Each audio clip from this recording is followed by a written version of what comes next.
Hoffman plays Jack Crabbe in Little Big Man. The movie Little Big Man both fits and breaks the genre conventions of the Western film.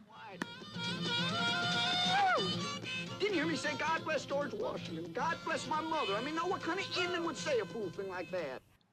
In our textbook, Looking at Movies, the authors describe the Western genre of film as a form of modern mythology that offers narrative representations of Americans as rugged, self-sufficient individuals taming a savage wilderness with common sense and direct action.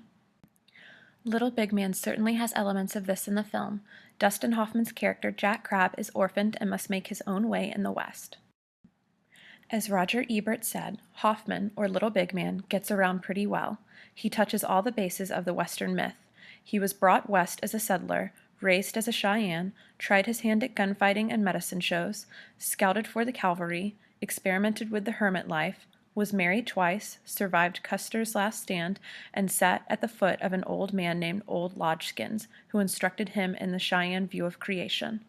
In this sense, Arthur Penn, director of Little Big Man, created a sort of microcosm of the West, squeezing in nearly every possible scenario and archetypal character for a Western film. However, Penn was exceptionally creative and played with the public's general notions of the Western archetype characters, not fully tossing them aside, but presenting his own modified versions instead.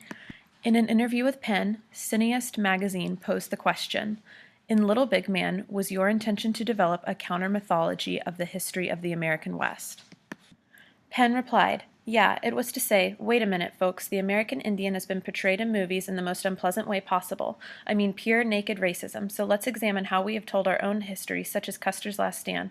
I mean, you go out there to this day and they feed you a lot of bull about the great brave Custer, but the books don't bear that out at all. He was a pompous, self-aggrandizing man. In this way, Penn truly made his film unique, giving the audience much more to think about than the previous standard format for a Western film.